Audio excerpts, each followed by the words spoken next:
Hi,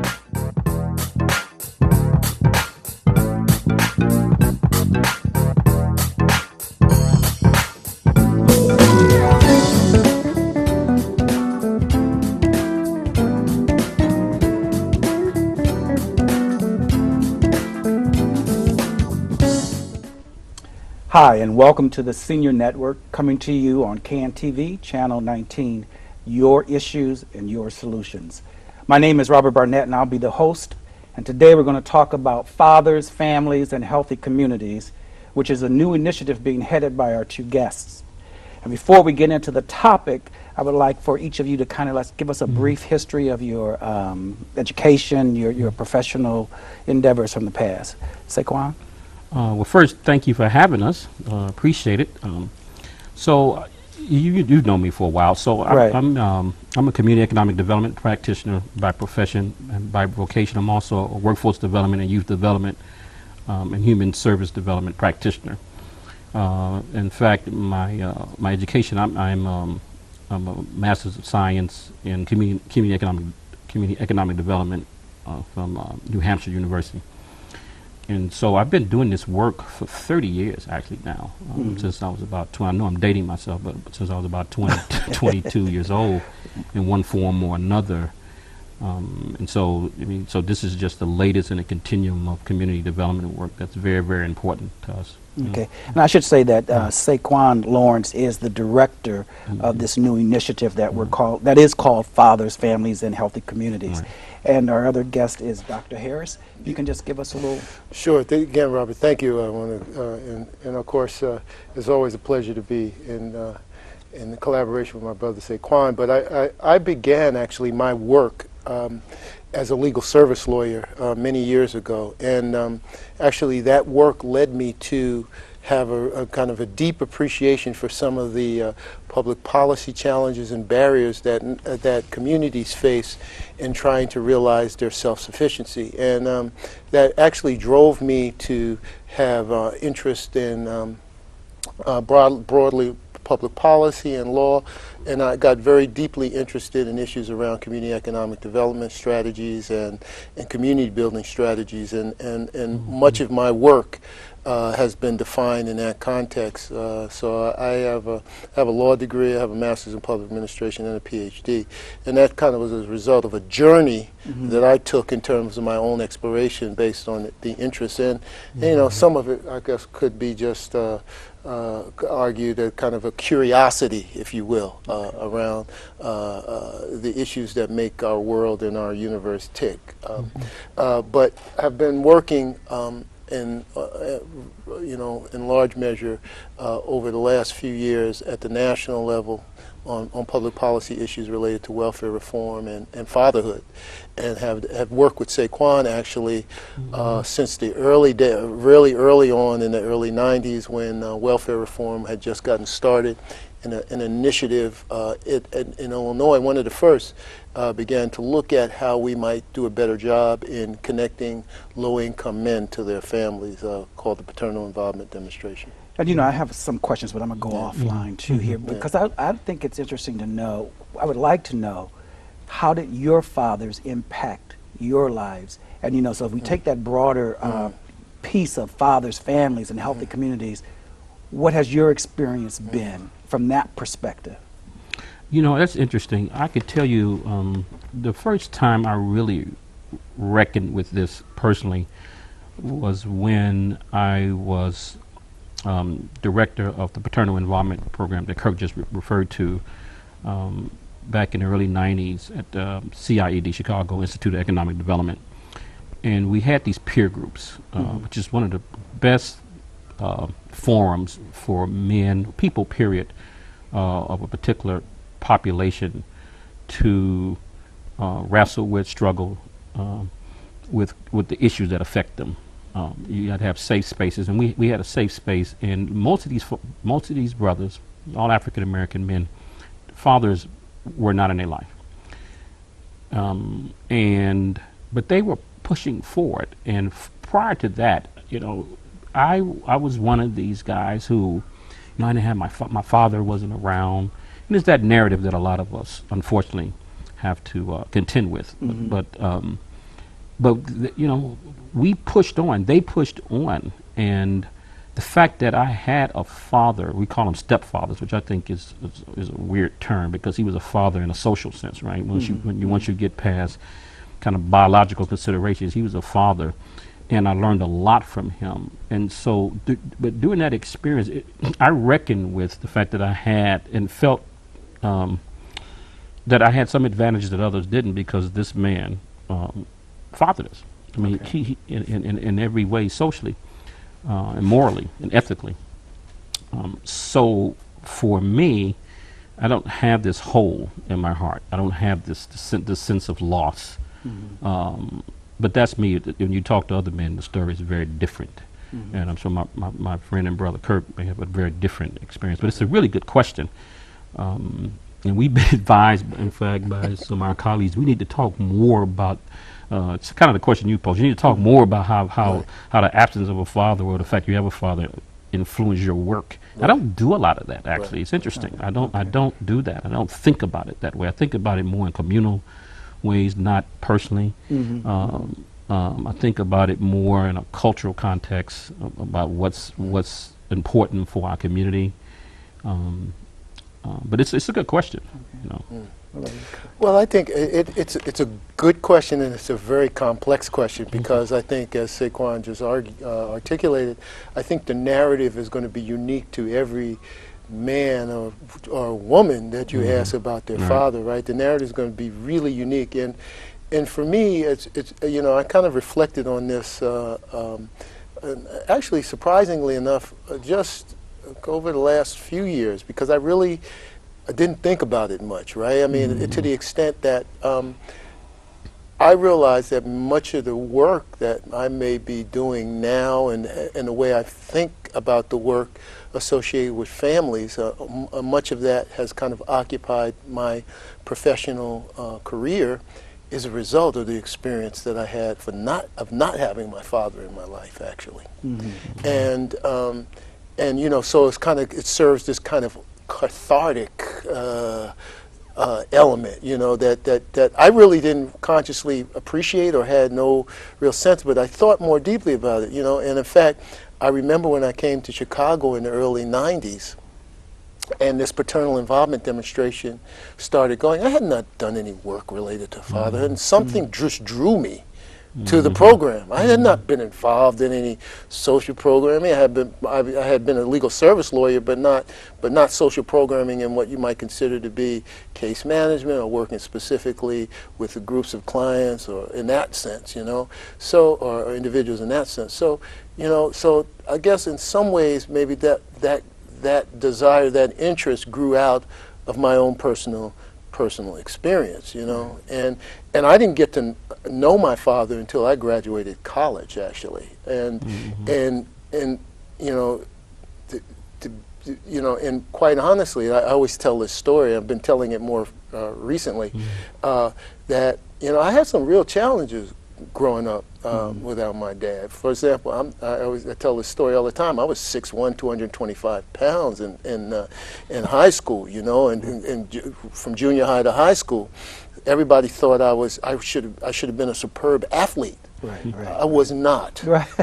Okay. I can relate. I was not a superb athlete, but I was smart. Right. But I got no credit for that. Right. But the point was that, you know, having someone to tell me that was okay, that that those other attributes that you have have meaning and are significant, and you should value them, and others should value them even if they're not. Right. You know, but I didn't really get. I didn't feel like I got that. Although I got it from my mother and my community in some sense. Oh yeah, you're smart. But it would have been a lot different, because when you go out on that field or you talking to the coaches and they looking at you crazy because you're not good, you need that from somebody else other than your community or your mother or a woman in your life. You know what I'm saying?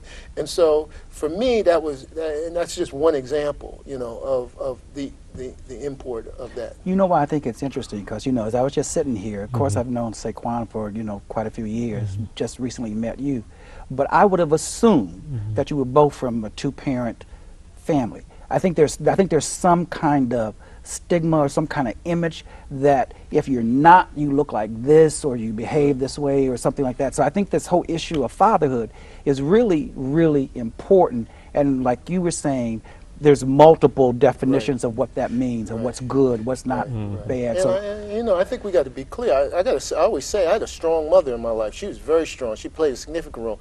And let me just say, she still is. And she still is. Yes, she still is. Because I call her every day on Thursday. If I don't, I'm in trouble. Okay. So and then the other piece of it is I had a grandfather who I didn't see frequently, who was my father's father, who I didn't see frequently, but I knew that this was my surrogate dad, you know. And while I didn't see him frequently, when I did see him, it was significant. It was meaningful. Okay, and so I think some of that are mitigating factors, right? And that's one of the things I think is important, Sequane, that you're talking about the guys moving on. In some instances, individuals have supports in their lives, right, that allow them to move on. Right. In some other instances, they don't have those supports in their lives to allow them to move on. And I think one of the things that the paternal involvement demonstration did was to help provide men with the support so that they could move on beyond those strategies. And that's part of what we're trying to do in our program, Fathers, Families, and Healthy Communities. Okay, so that I don't get ahead, because I think that was just something that it's hit an me at important that question. moment, I right? appreciate you asking it. So, but so then, Sequane, why and how did this idea of creating this initiative, Fathers, Family, and Healthy Communities, come about? Well, we're kind of talking about it now, but it's in response to what we see and what the research suggests with respect to the crisis in our community. 7 out of 10 households in the black community are led by single parent. 90% of the time, that's a female. Single parent, female-headed households. And so we know that the fact that you have an asset, like a father, not appropriately engaged, has a negative impact on that family, those children, and the community as a whole. And so Fathers, Family, Healthy Communities is a response to that.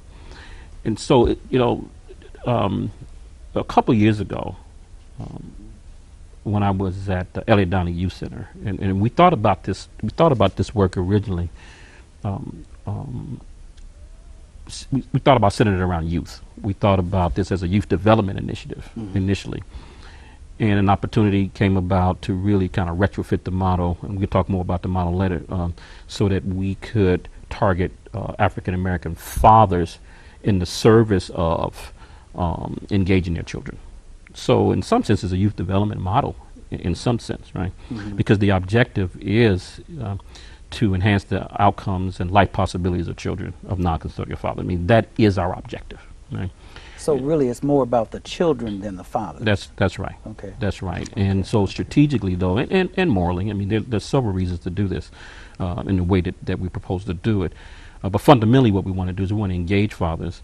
We want them to be engaged appropriately, and that's really important, because you can be engaged, you can be engaged inappropriately, right? And I don't want to have to get into that, because then we're teetering on pathology, and we have an asset-based model. So while we recognize that there are real issues and challenges, our focus is more an asset-based focus, predicated on strengths, aspirations, interests of fathers. But having said that, we started this a couple of years ago. I mean, we worked real hard to get it to this point. I mean, literally a year ago, all we had was an idea, and now we have infrastructure that I think is pretty impressive, given that it was just me and Kirk and a few others early on. So I'm very proud of the work we've done. Very proud of where we are.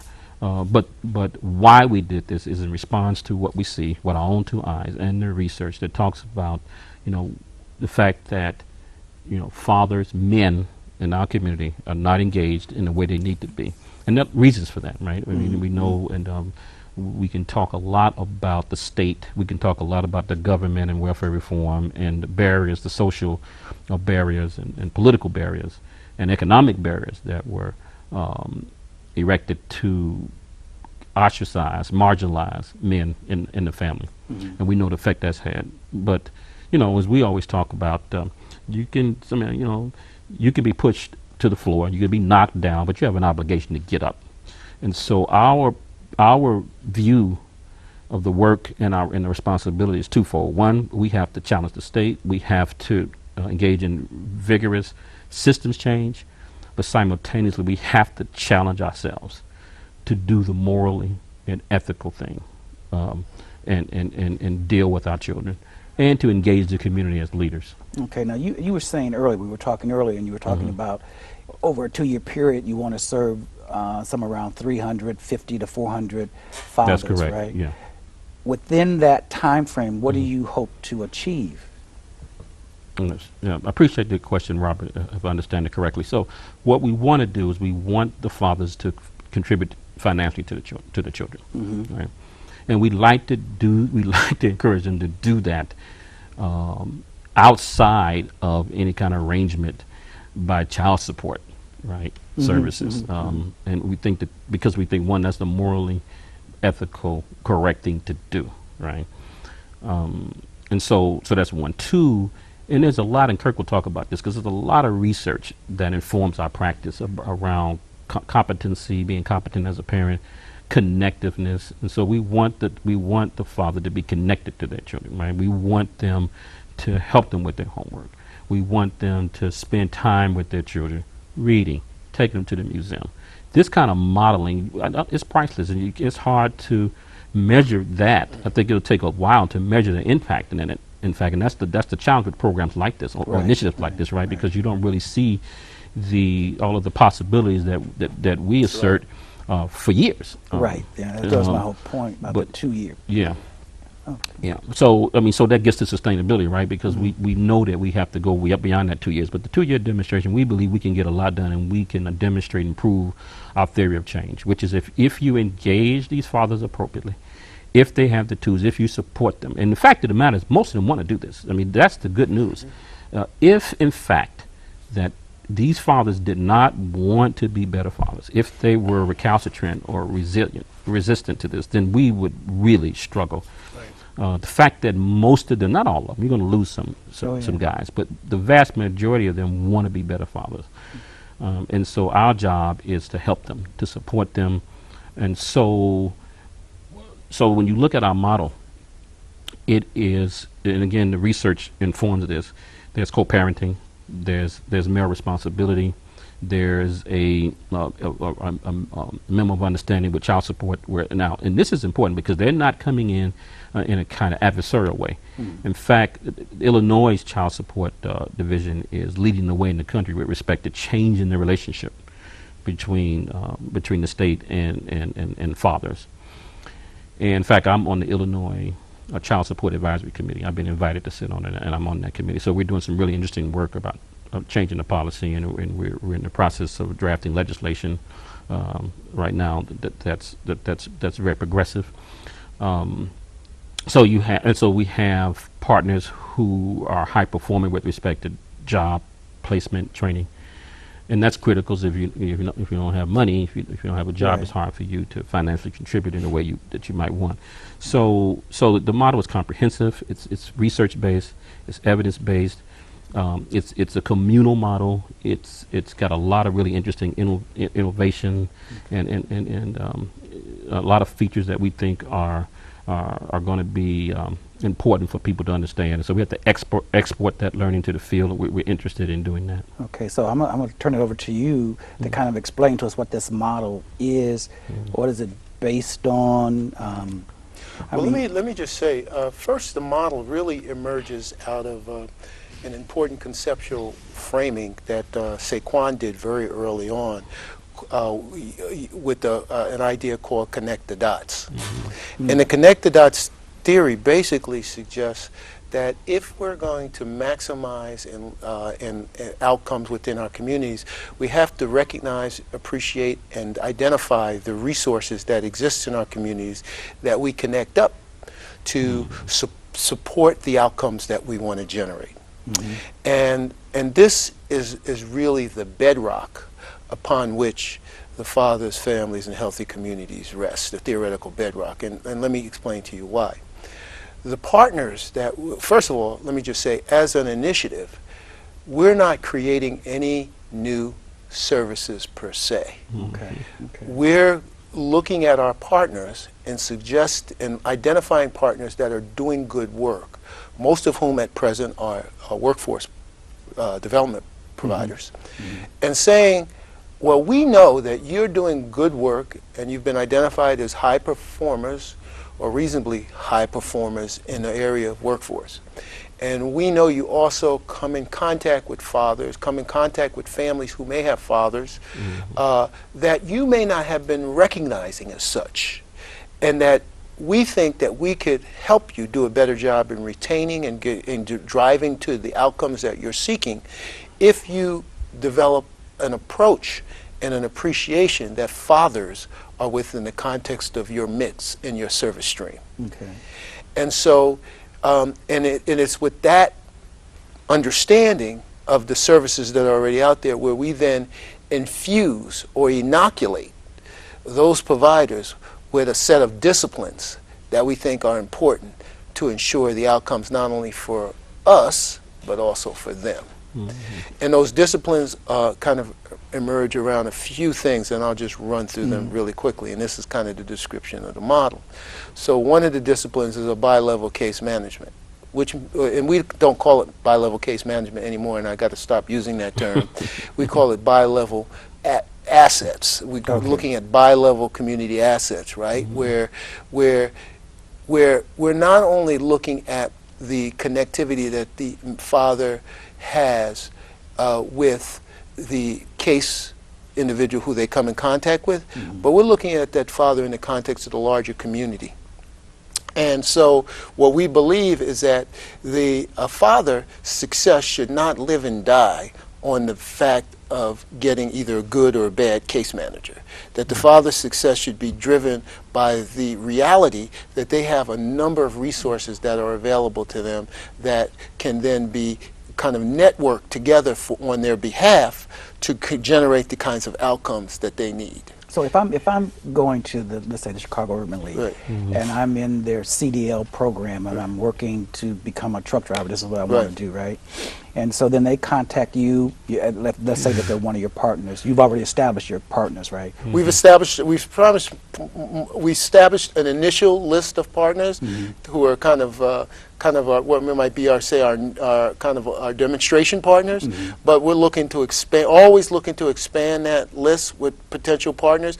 And even if they're not official partners, we're always looking for collaborators. Right. So say a Urban League, a gentleman from the Urban League comes and he makes contact, and I got to share this other piece to you, this is important. He makes contact with somebody in the Urban League and they know me or Sequane or any of us, and they say, hey, why don't you go talk to them about this issue that you have with child support.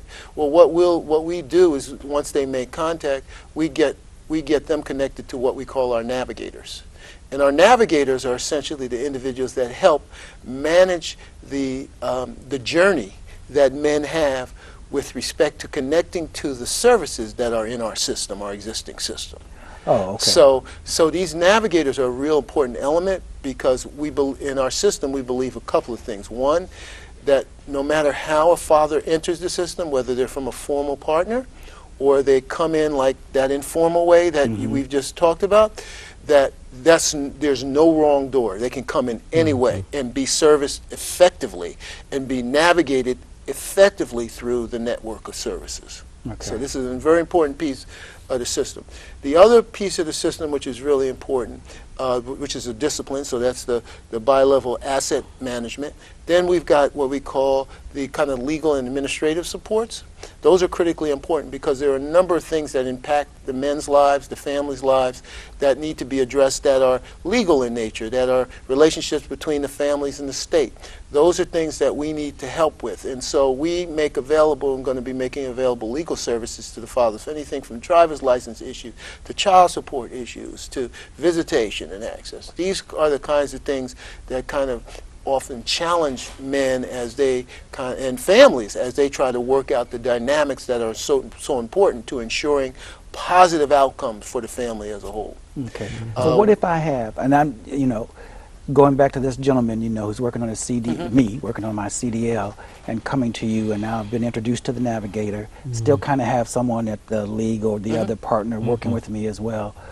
is there a component, and maybe I'm getting ahead of it, in terms of like mental wellness, mental health, dealing with those issues? Yeah, we're going to talk. I was going to get to okay. you because I think that's an important piece of the model that we need to get to.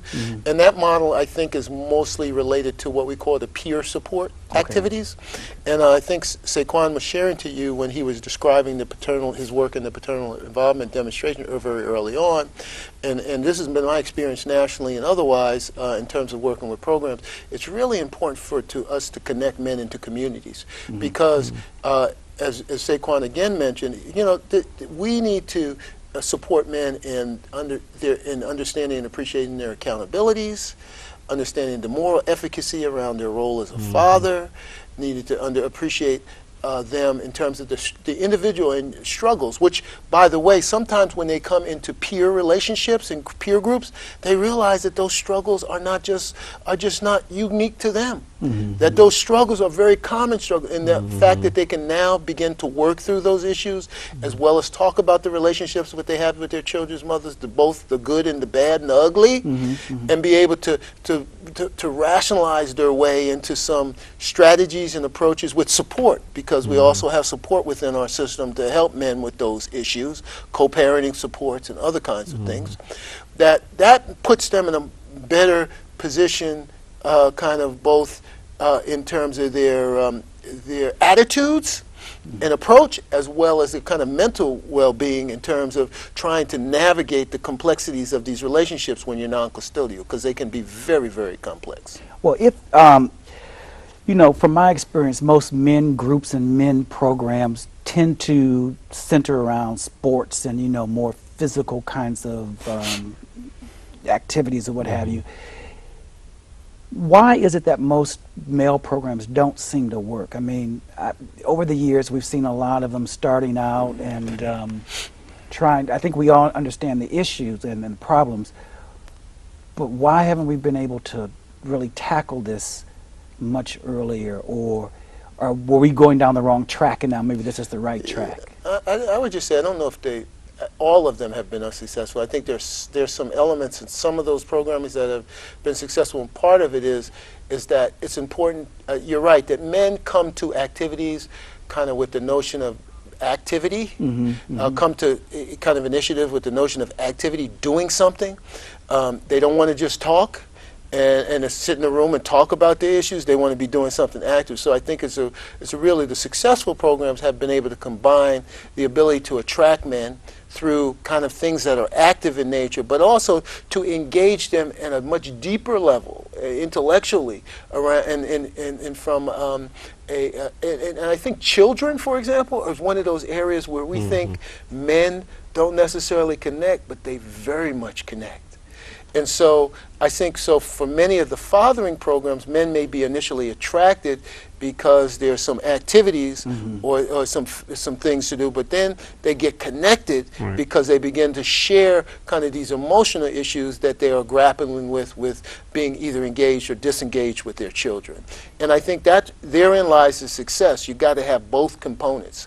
And then the other thing is that what we know in a lot of the fathering program is if we're not working with men to move them to economic self-sufficiency, it's tough for any of these programs to be successful because the men won't stay.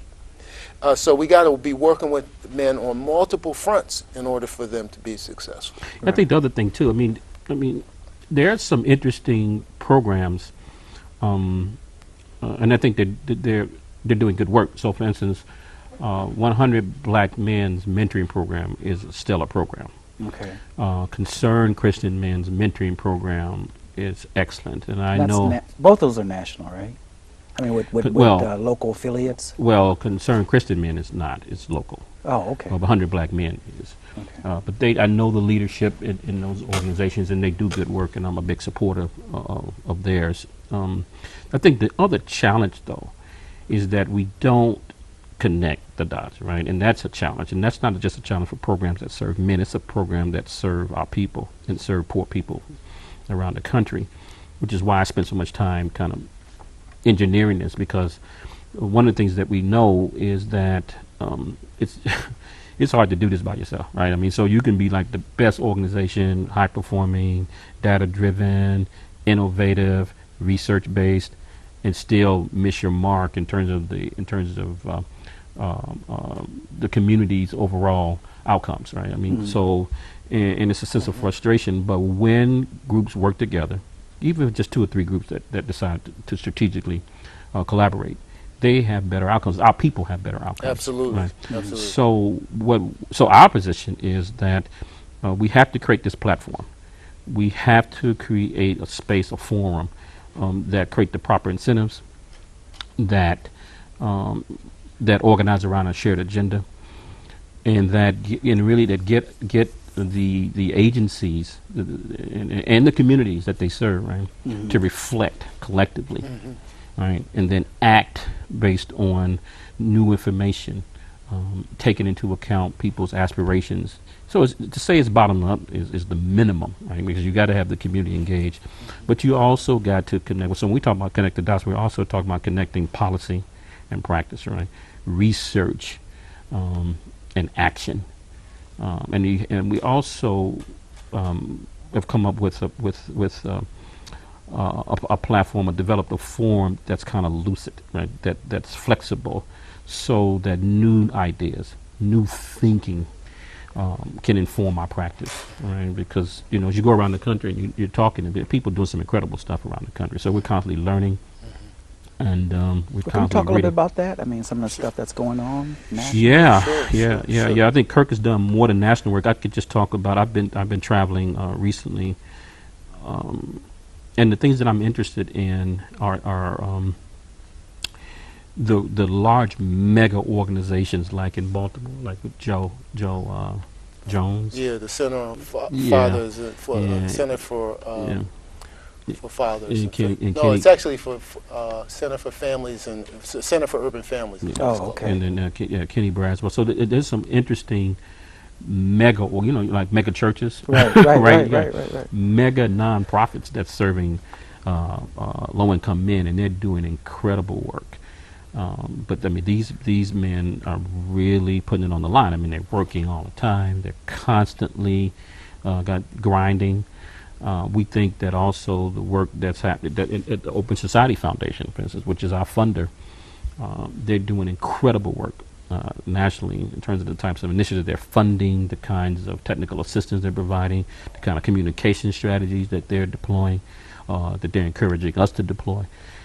So it's a lot of innovation going on, and this stuff comes in cycles, and this is the season for fatherhood. It was like this in the early '90s when we first met and was doing this work, and it's back now. But our commitment is to create the infrastructure and institutional capacity so that we're not surviving or thriving at the whims of the state, right, or funders who next year, several years from now, may find some other. And maybe there's good reason for that, right? Just because of what's going on and the realities on the ground. But be that as it may, we've got to keep at this. We cannot let up. And this is my sense that there was a kind of reticence in the latter part, like in the late '90s, and that people's attention span or people's interest kind of waned, and so we're back now, but we can't allow. And see, and I this think to happen that's really again. important to say that and make that commitment, because it's the same thing sort of like with education. We know that it's not working for our community, and we know that our children are not getting the type of education that they need, and we've talked about it over and over and over and over again and tried various models. So that whole thing you're talking about, that's cyclical, it's time again, but there has to come a time where it can't come back around. It's got to move in this way. So if you can talk a little bit about some of those national programs that you think are now on that track, and that's the track that you guys want to. Well, I think here's the complexity of this, is that I think that this has to happen at multiple levels. So there are good. Let me give you an example, and let me try to give you examples of each of those levels: the local level, the state level, and the federal level. Okay, because I think it's those models that come together that kind of represent the national picture of what's possible. So you've got in New York City, for example, you got a big initiative. Mayor Bloomberg has put in 30 million. I think the city has put in 30, and then another 7 from, no, the city hasn't put in 30. The OSF, the Open Society Foundation, has put in 30, and then the city has put in 7 for 67 million to specifically focus on issues related to black men, men of color, men of color. In the city, and that's kind of a very direct kind of a reality and extension of some of the work that we're trying to do, and it kind of there's this kind of integration because many of these men, lo and behold, are connected to families, right? So it's around their employment possibilities, their education possibilities, and trying to help them navigate the realities of a kind of crossing. And this is what I always say to people when I do national talks and stuff like that.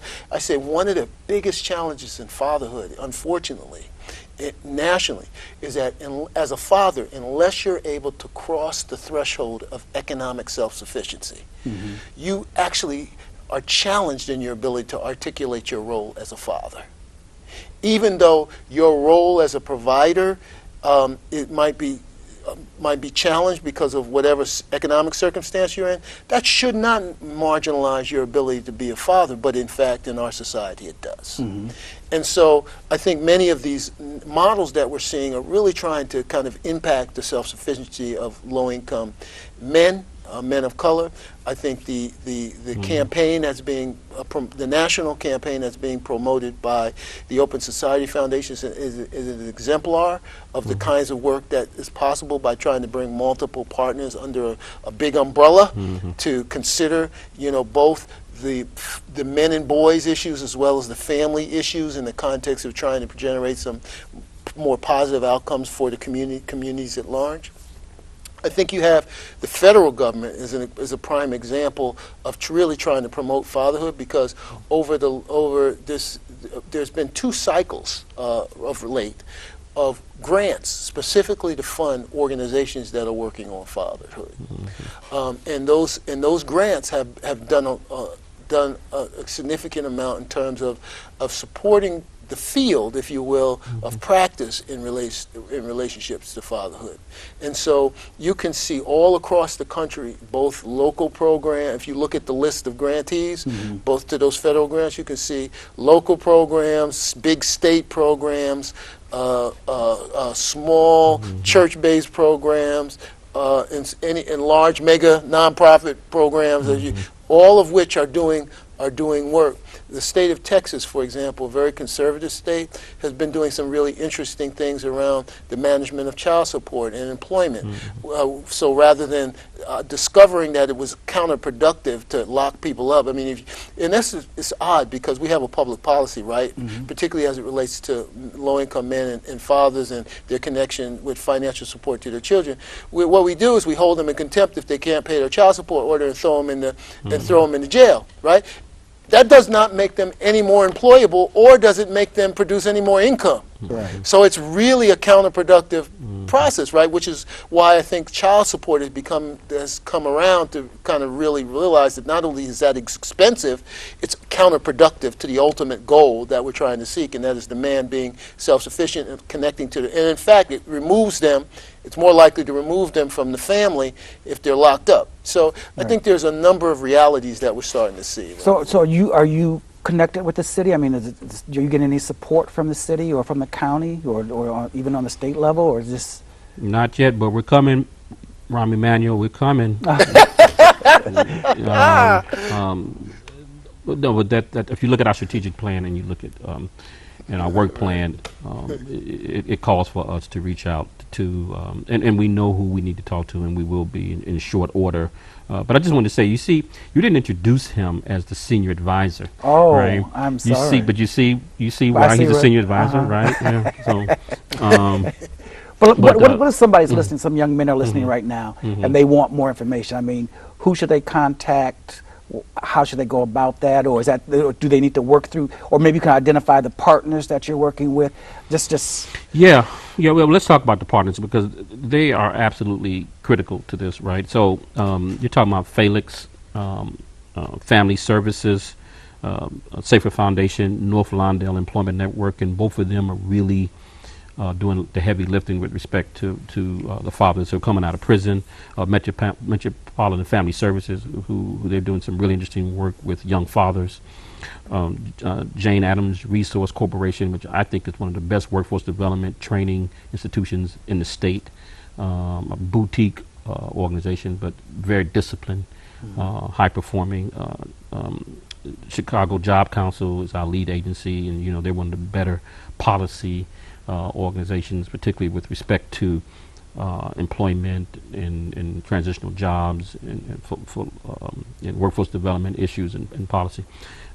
City colleges, right, which is where you and I are located, at Dawson Technical Institute, and then Illinois Department of Child Support Services. So those are core.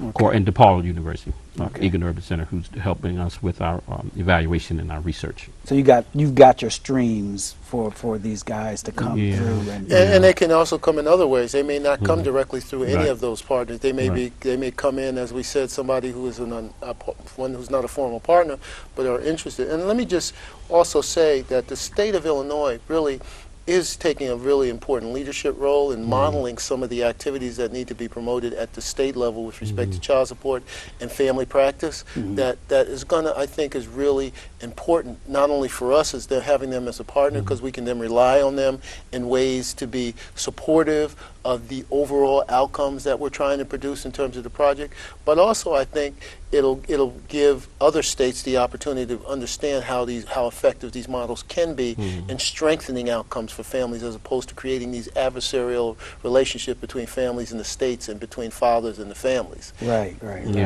So what you have, though, this is important, though, because going back to this connected dots in our platform, but for how we do our work, we really want cross-sector integration, right? And so to the extent, I didn't mention the county, but I think we have an ally in the county, and we've had conversations with Karen Norton Reeves. We're going to resume those conversations.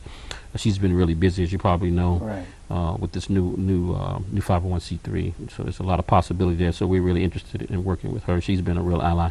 So you have city. Because for us, the city colleges represents the city. Right. Okay. So to say that the city's not involved would be incorrect. But we want a more robust relationship with the city. But then, so you have 501c3s, you have nonprofits, you have city, we have the state through the child support services, and there's space though for more. We have DePaul University. So then we've had overtures with Roosevelt. So you have academia.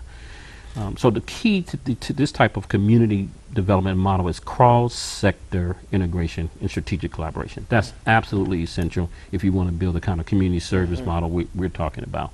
And again, I want to say that when we talk about connected dots, it's not just connecting dots from a human service delivery standpoint. It's also connecting like intellectual production and creative production, right, to policy and practice and advocacy. So this is also it's an intellectual and it's a philosophical orientation. It's not just this kind of practical kind of human service kind of technological. So if we look into the future and look at the end, what is the end? Well, I think the end is a number of things. One is obviously, while 2 years is, and we're anticipating actually growing moving the demonstration from a demonstration to a project, a full-blown organization. We envision that we're going to be benchmarking, which we have a very sophisticated, relatively sophisticated to what the field has out there at present, a model for evaluating our outcomes in connection to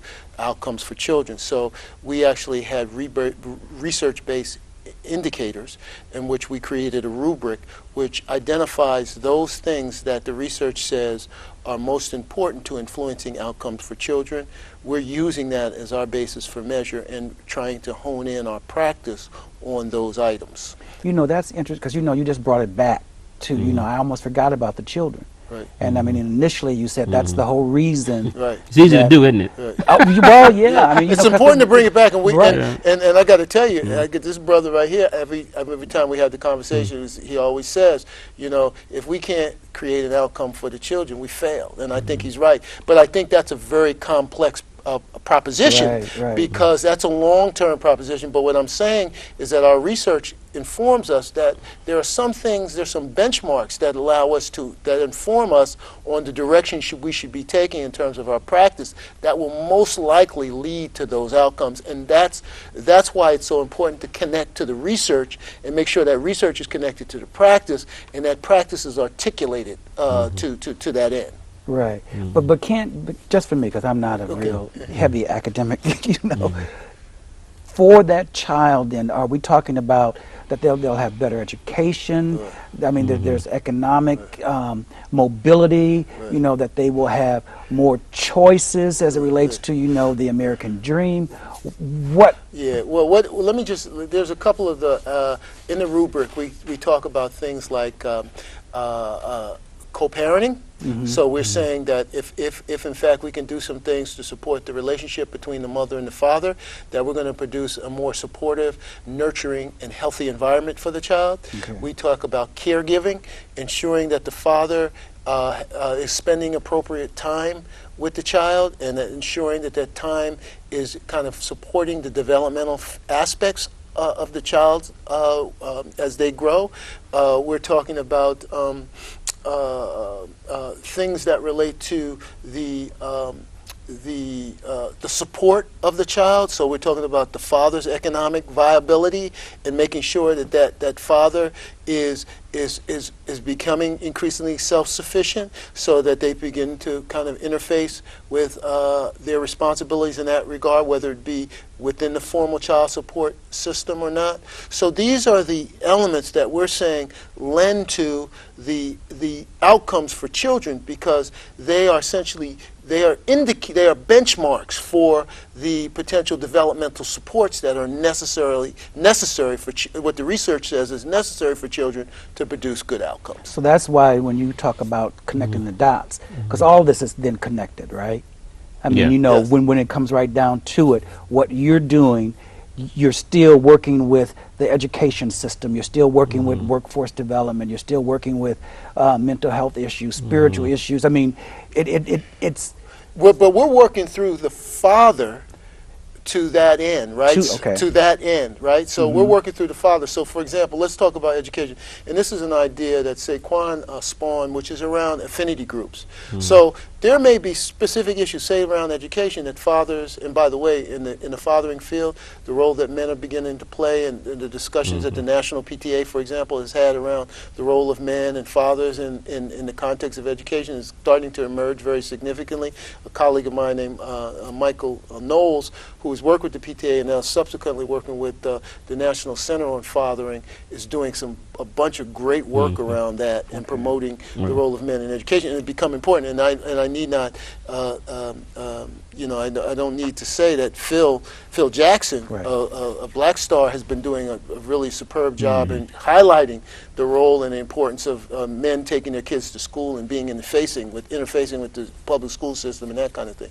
So I think we're seeing some things, but so what we're saying is we're using the father as an asset to leverage these opportunities on behalf of children, and the research says if you do that continuously and strategically, you'll get some outcomes that you're looking for your children. so then there are some programs nationally that have demonstrated that it works. Let me just say, the national demonstrations have been mixed about. First of all, there are not that many large-scale research projects. The most recent large-scale one was called the Fragile Family Initiative research, and which actually I was involved with as a function of my role in an organization that I was working with called the Center on Fathers, Families, and Public Policy, which has now subsequently changed its name. But then subsequently involved in other ways with the Fragile Family Initiative. But they've produced some great research that really does corroborate some of the practice points that I'm talking to you about today. But But even with that, those big research projects are far and few between. You have smaller research that might focus on a smaller population that might have mixed results. You might have another research project that has slightly better results, but then people say those results aren't necessarily generalizable to the larger population. So we as researchers, we make our living, right? Kind of making the argument and then refuting it. It's like, it's the straw man, right? But which is nauseating. Right? I mean, it's like, come on. But so nothing's necessarily definitive, right? But my point is that there's a growing preponderance of evidence that points to and suggests that engaging men appropriately in certain ways and strengthening them on certain aspects of their own development will lead to positive, and connecting them with their children in that way will lead to positive outcomes for the children. And it makes sense. Well, it does. And I'm just going to go somewhere else, but we won't stay there long. But I think, all of that to me is almost scriptural, in terms of what is a father, what is a mother, a child. And you just made me think of it the way you explained it, So it's sometimes to me going back, not necessarily recreating or looking at that scripturally or however you want to look at it, but it seems that that's always been there. The father has been that asset, or should be, or is defined as that asset, in order to make a better community. Yeah. Well, but I think the key for us, though, and that's an interesting point. We just helped organize the Black Male Summit, right? And it was a really interesting conversation. This was the Third World Press Foundation, and it was at Kennedy King a few weeks ago. And this is the conversation we're having about the definition of manhood and the role and responsibility of men. Right? And this is a conversation that's happening nationally, and there's no real consensus on it.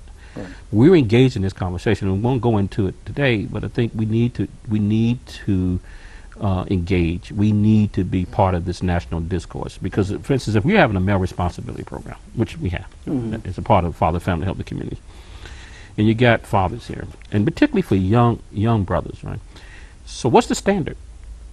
How do you define it, and what is it that we are encouraging young men to be, to do, and how does culture play a role in that? Right.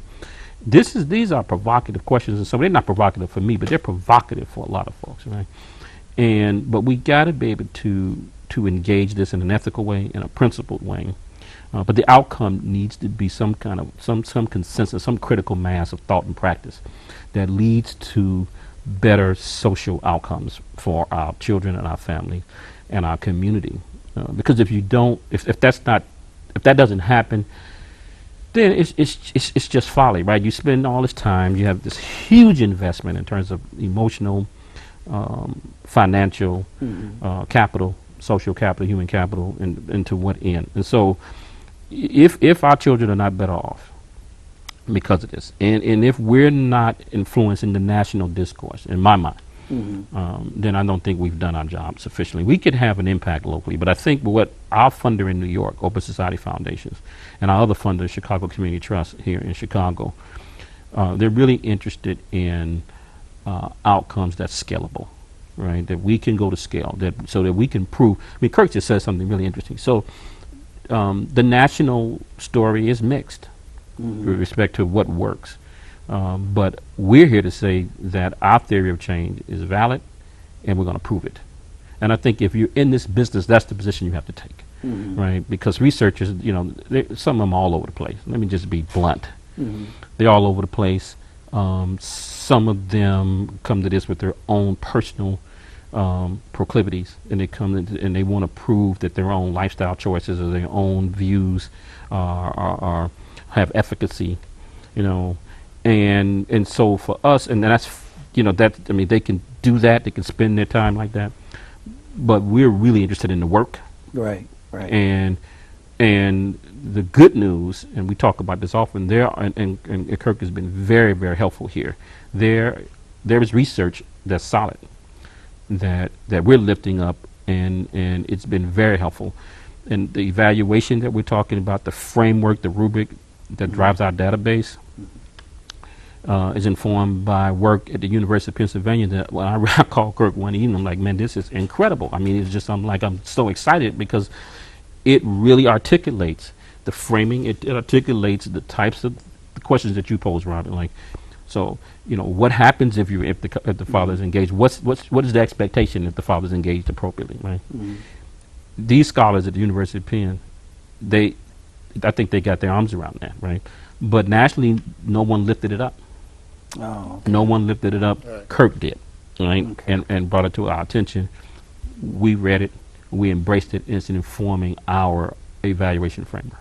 Okay. And so in this respect, it's cutting edge, and we believe we'll be able to change the field. And we believe it's going to be a huge contribution to the national conversation we're having about fathers and their role in the family, in the community. And let me just say, I think one of the complexities around this is that we're in a society now that's really seeking to embrace various and multiple kind of configurations of family, what family formation means.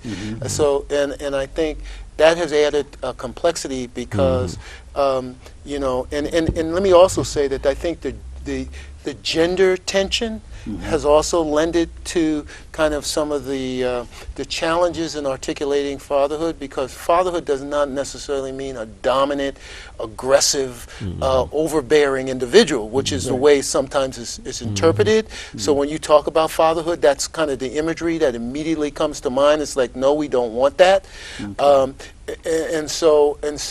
I think a lot of that comes out of a model that is probably not reflective of the broader cultural variations in which fatherhood shows up. Right. And I think that what's important too for me, and what I've learned a lot from you guys today, is that we have to expand that definition of fatherhood. I think sometimes it's very limited from a personal perspective, right? And so but it leads to, its asset is that it makes a better child. Right. So I think that connection, that line, is critical for us to kind of like, for me to understand and really look at it from that way. Because I know you've been extremely excited about this program and what the possibilities are. So, it's been a pleasure talking to you. We have a little more time, but, I want to thank you, Dr. Harris, the senior advisor, Sequane, Lawerence, good friend and director of the Fathers, Families, and Healthy Communities.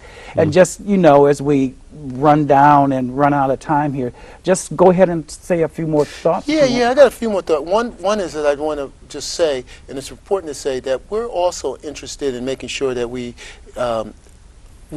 appreciate the roles that mothers play in the lives of children, and I think that role and being able to solidify kind of a cooperative working relationship with women. And in fact, nationally, what's happening is that we're seeing this surge in interest in women beginning to play a role in the articulation and the development of fathering practice, which I think is great, because they recognize the importance of it, and also recognizes that it's not a competitive but a supportive environment that we're trying to create with respect to co-parenting. Right. So, audience, we'd like to thank you for spending time with us today talking about this very timely and important issue, fathers, families, and healthy communities. And we'd like to thank our guest again, Sequane Lawerence, the director, and Dr. Kirk Harris, the senior advisor of this initiative. We wish you guys well. Thank you for having us, Robert. If you have questions, just look it up. You can go to the website www.ffhc.org. Okay, and a phone number. Read it off of there. Right. We got several. Okay, so it's 312-252-0460, extension 120. That's 312-250-0460, extension 120. Okay, thank you very much. Thank you, Robert.